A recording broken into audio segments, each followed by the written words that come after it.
Hi kids, Standard 5, Social Studies. Open your books. Chapter 6, page number 36, Natural Resources. निकाला सबने? Natural resources मतलब कुदरती resources, जो भी सोर्स हमें मिलता है कुदरत से, एयर, वाटर, सनलाइट एट्सेट्रा। आया समझ में? उसके बारे में डिटेल में दिया गया है, वो हम पढ़ेंगे। Natural resources are the naturally occurring substances which are considered very valuable for the survival of all living things on the earth। मतलब जो कि नेचुरल रिसोर्सेज है वो नेचुरली अकर है, मतलब कुदरत से ही वो आते हैं, वो हम पैदा नहीं कर सकते कहीं से, कोई भी टेक्नोलॉजी या फिर कोई भी केमिकल से या फिर उसके ऊपर कोई भी प्रोसेस करके हम उसे अकर नहीं कर सकते। ये सिर्फ कुदरत से ही मिलते हैं, जो कि बहुत ही वैल्यूएबल है। अगर सनलाइट नहीं होगी तो कैसे हम जिंदा रह पाएंगे? वाटर नहीं होगा तो कैसे हम रह पाएंगे? तो ये सारे जो नेचुरल रिसोर्सेज है वो बहुत ही वैल्यूएबल है for the survival of all living things on the earth. पृथ्वी पर जितने भी लोग रहते हैं, जितने भी लिविंग थिंग्स हैं, उन सब के लिए जीने के लिए नेचुरल रिसोर्सेज बहुत ही वैल्यूएबल है। Our planet is gifted with a wide range of natural resources. हमारा जो प्लैनेट है, जो पृथ्वी है, वो गिफ्टेड है, भगवान ने उसे गिफ्ट किया है।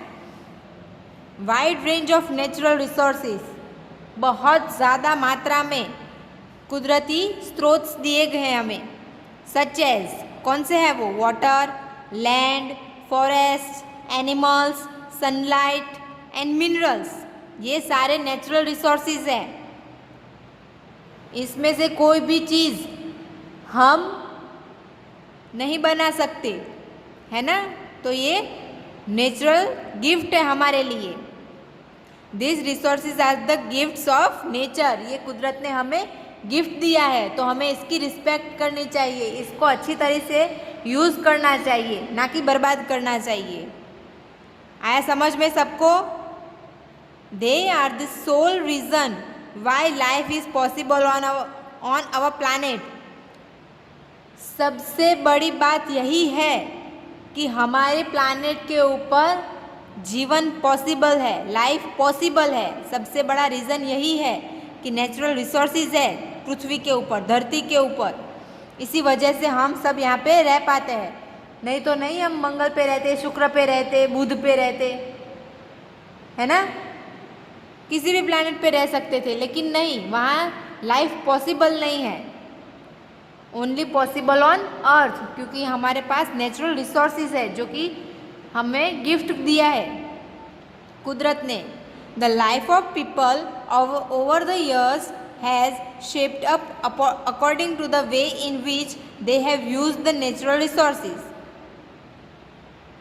सब लोगों का जीवन बरसों से इस तरह से ढल चुका है, और सारे नेचुरल रिसोर्सेज भी इस तरह से ढल चुके हैं, जिस तरह से दोनों एक दूसरे के साथ रह रहे हैं, एक दूसरे की तरफ अपना काम करते हैं, उस तरह से सब आपस में सेफ हो गया है।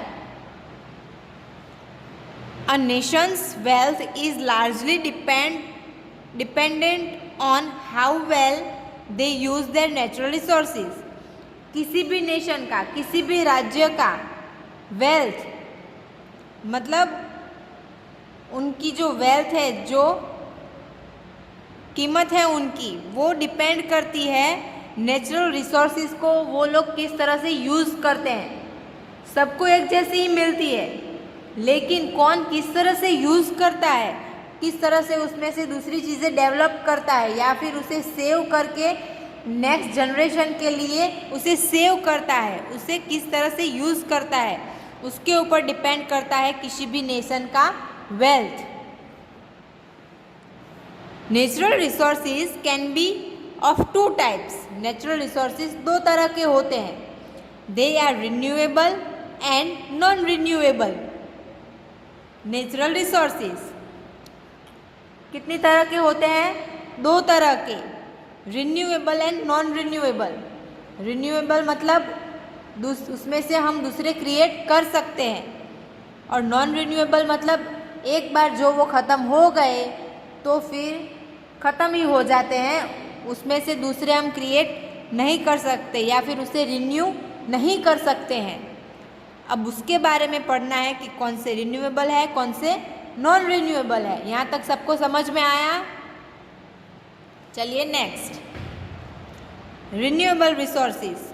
तो renewable resources are the resources which can be used again and again. Renewable resources ऐसे होते हैं जिनको हम अगेन एंड अगेन यूज़ कर सकते हैं। अगर एक बार यूज़ कर लिया फिर उसको अगर रिन्यू करके यूज़ करते हैं तो उस तरह से यूज़ कर सकते हैं या फिर ऐसे ही लगातार भी उसे यूज़ कर सकते हैं। They are inexhaustible. इनएग्जॉस्टेबल मतलब अटूट, अखूट, जो कभी ख़त्म नहीं होते हैं, ये ऐसे होते हैं। They are part of our natural environment. ये हमारे जो कुदरती एनवायरनमेंट है, जो वातावरण है कुदरती, उसके पार्ट होते हैं, उसके अंग होते हैं। एंड फॉर्म अवर इकोसिस्टम, और वो उनसे मिलकर हमारा इकोसिस्टम बनाते हैं। Sunlight, water and air are some examples of renewable resources. Sunlight, water and air, ये ऐसे चीज़ें हैं जो रिन्यूएबल रिसोर्सेज है। सनलाइट है, उसको अगर हम इस तरह से सोलर में कन्वर्ट करेंगे तो सूर्य की ऊर्जा हम उत्पन्न कर सकते हैं, उससे बिजली का बिल कम आ सकता है, उससे हम कुकिंग कर सकते हैं, इस तरह से उसे रीयूज़ अगेन एंड अगेन कर सकते हैं। वाटर है तो वाटर को हम प्रोसेस करके उसमें से इलेक्ट्रिसिटी पैदा कर सकते हैं, उसे सेव करके नेक्स्ट जनरेशन के लिए रख सकते हैं। एयर, तो एयर को भी हमें अच्छी तरीके से रखना चाहिए, इसी की वजह से हम जिंदा है, ब्रीथ करते हैं, है ना। अगर एयर ही गंदी हो गई, पॉल्यूटेड हो गई तो हम कैसे रह पाएंगे। अब देखिए, अब सांस की तकलीफ, सांस के रोग ज़्यादा निकले हैं क्योंकि पॉल्यूशन ही इतना बढ़ गया है ना। तो इन सब को हमें अच्छे से और सही तरीके से यूज़ करना है।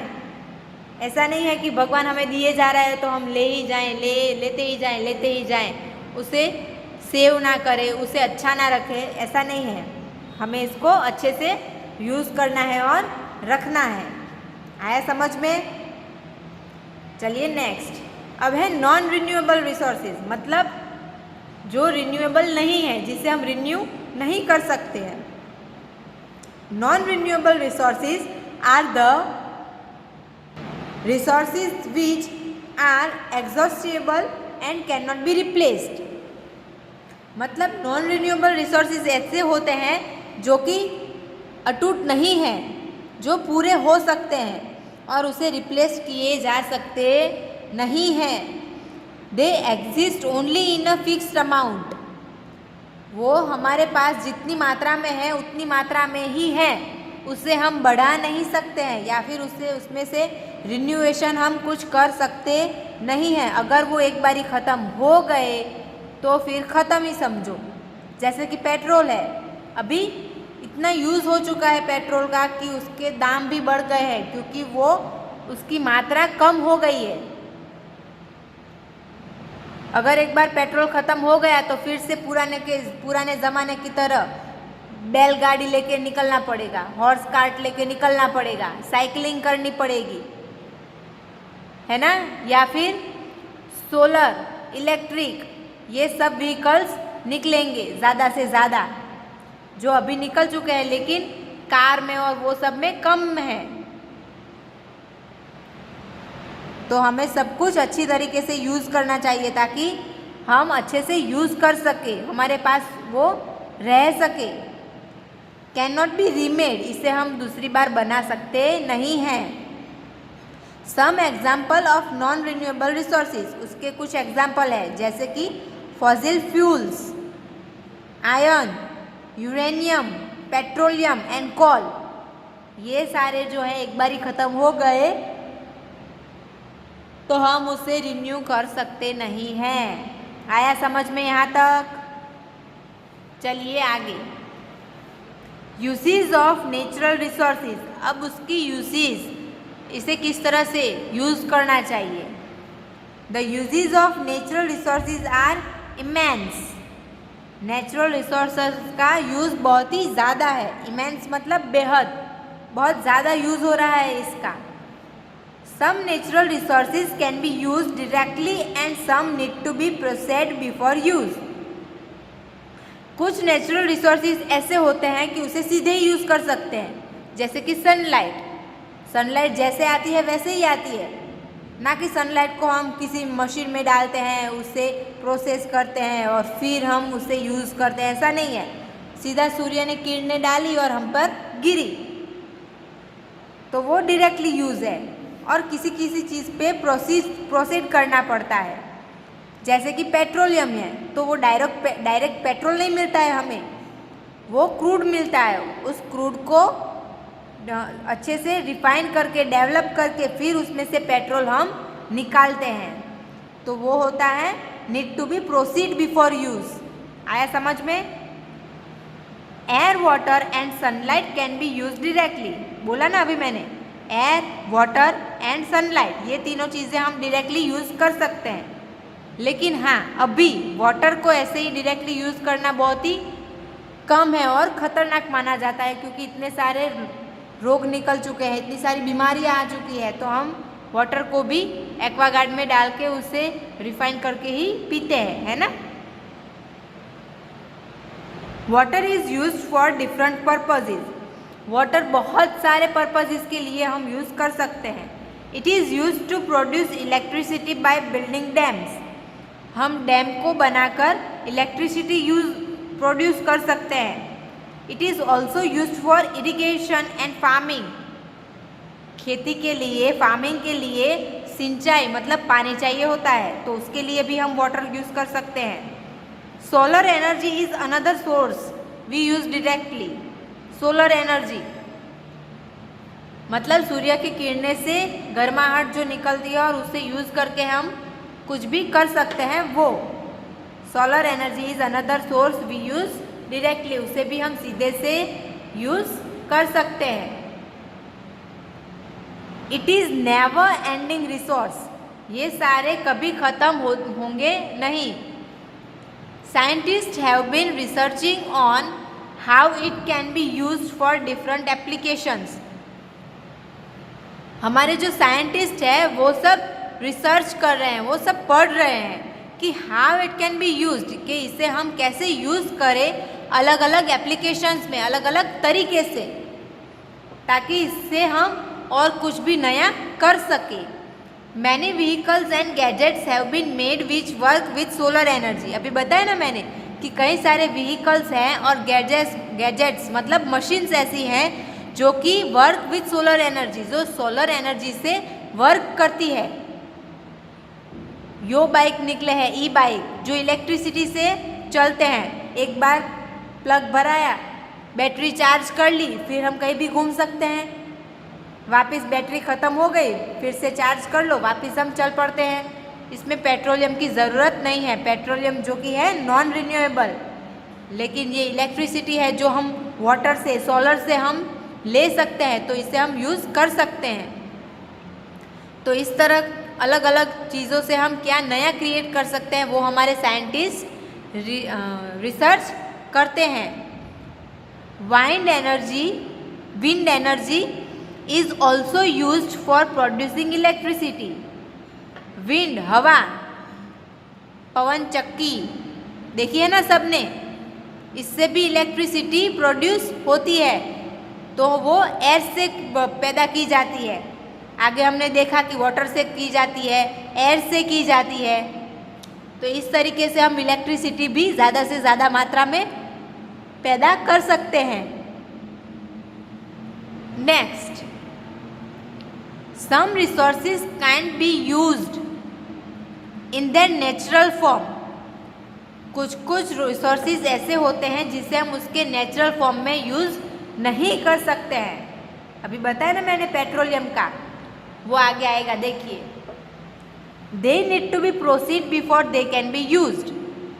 उन चीज़ों पे प्रोसीड करना पड़ता है, उन्हें यूज़ करने से पहले डायरेक्टली हम उसे यूज़ नहीं कर सकते। फॉर एग्जाम्पल पेट्रोलियम, बोला ना अभी मैंने, पेट्रोलियम ऐसी चीज़ है जिसे हम डायरेक्ट यूज़ नहीं कर सकते हैं, उससे उसके ऊपर हमें प्रोसीड करना पड़ता है।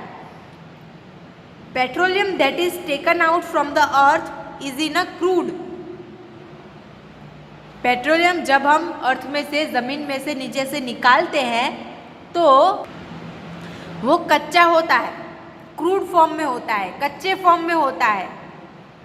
इसे हम नहीं डायरेक्ट कार में डालते और निकल पड़ते हैं, डायरेक्ट ऐसे यूज़ नहीं की जा सकता है, इसे प्रोसीड करना पड़ता है। इट इज़ रिफाइंड, इसे रिफाइंड करना पड़ता है। एंड चेंज टू, फिर इसे चेंज करना होता है to petrol, diesel, kerosene and other products. इन सब चीज़ों में ये बाद में कन्वर्ट होता है। पहले क्रूड निकलता है, उसको रिफाइंड करते हैं, उसके ऊपर प्रोसीड करते हैं, फिर उसमें से निकलता है petrol, diesel, kerosene and other products. The case is same with minerals also. यही केस मिनरल के साथ भी है। सीधा हम कोई भी मिनरल यूज़ नहीं कर सकते हैं, उनके ऊपर भी रिफाइंड होता है, प्रोसीड होता है, फिर उसे हम यूज़ कर सकते हैं। They need to be extracted from their ores and refined before they can be used. उनके ऊपर बहुत ही ज़रूरी है कि हम उसको रिफाइंड करें और फिर उसे यूज़ करें, क्योंकि अगर कच्चा का कच्चा ही हमने यूज़ किया तो वो कोई भी चीज़ बिगाड़ भी सकता है। अगर सीधा क्रूड हमने कार में डाल दिया तो वो इंजन को बिगाड़ के रख देगा, पूरी की पूरी कार बर्बाद हो जाएगी। तो ये बहुत ही ज़रूरी है कि किसी भी चीज़ को निकालो जो डायरेक्टली यूज़ नहीं कर सकते हैं, उसके ऊपर रिफाइंड करना यूज़ करने से पहले। आया समझ में सबको? चलिए, all the industrial growth and development that we see around us would not have been possible without the use of natural resources। जो भी हम इंडस्ट्रियल ग्रोथ देखते हैं, इंडस्ट्रियल मतलब जो कारखाने हैं जिसमें चीज़ें बनती है, उनका ग्रोथ एंड डेवलपमेंट, वो जैसे बढ़ रहे हैं, वो हम नहीं देख सकते या फिर पॉसिबल ही नहीं होता without the uses of natural resources. Natural resources के बगैर ये सब नामुमकिन है, कुछ भी हो नहीं सकता है। अगर air, water, sunlight, crude, minerals ये सब अगर नहीं होते तो ये इंडस्ट्रीज़ जो हैं वो इतनी डेवलप नहीं होती, इनमें इतना ग्रोथ नहीं होता। तो बहुत ही ज़रूरी है नेचुरल रिसोर्सेज हमारी ज़िंदगी के लिए, इंडस्ट्रीज़ के लिए, उनके डेवलपमेंट के लिए। आया समझ में सबको? तो आज हम यहीं तक रखेंगे। नेक्स्ट लेक्चर में नेक्स्ट शुरू करेंगे conservation of natural resources. Okay, तो आपका होमवर्क क्या है आज का? तो exercise number A, B and C, chart, fill in the blanks and true and false, ये आपको खुद से अपनी टेक्स्ट बुक में फिलअप करना है। अगर कुछ ना आए तो आप लेफ्ट कर सकते हैं। मैं जब लेक्चर मतलब चैप्टर ख़त्म होगा तब साथ में सब एक्सरसाइज करवाऊंगी, लेकिन जितना आपको आता है वो सब आपको फिलअप करना है। आया समझ में? तो आज का आपका होमवर्क है right exercise number A to C, A, B and C from chapter 6, छठे चैप्टर का इन योर टेक्स्ट बुक। आपको अपनी टेक्स्ट बुक में ही exercise number A, B and C complete करनी है।